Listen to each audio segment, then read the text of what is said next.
ब्रह्ममुरारिसुरार्चितलिङ्गं निर्मलभासितशोभितलिङ्गं जन्मजदुःखविनाशकलिङ्गं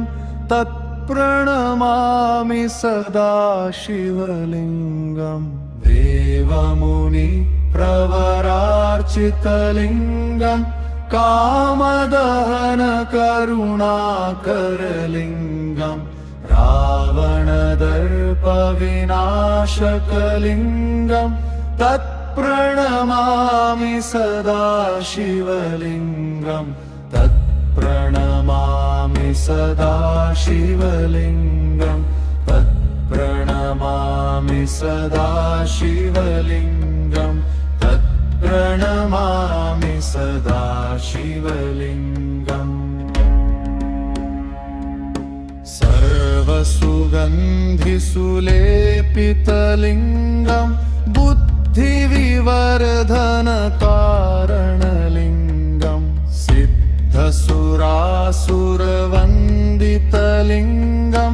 तत्प्रणमामि सदा शिवलिङ्गं कनकमहामणिभूषितलिङ्गं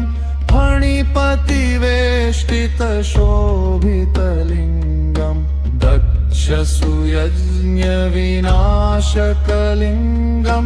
तत्प्रणमामि सदा शिवलिङ्गं तत्प्रणमामि सदा शिवलिङ्गं तत्प्रणमामि सदा शिवलिङ्गं तत्प्रणमामि सदा शिवलिङ्गम् कुङ्कुमचन्दनलेपितलिङ्गं पङ्कजहारसुशोभितलिङ्गं सञ्चितपापविनाशकलिङ्गं तत्प्रणमामि सदा शिवलिङ्गं देवगणार्चितसेवितलिङ्गं भावैर्भक्तिभिरेव च लिङ्गं दिङ्करकोटिप्रभाकरलिङ्गं तत्प्रणमामि सदा शिवलिङ्गम्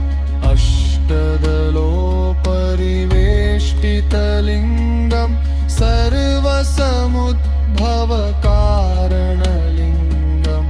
अष्टदलित्रविनाशकलिङ्गं तत्प्रणमामि सदा शिवलिङ्गं सुरगुरुसुरवरपूजितलिङ्गं सुरवनपुष्पसदार्चितलिङ्गं परात्परं परमात्मकलिङ्गं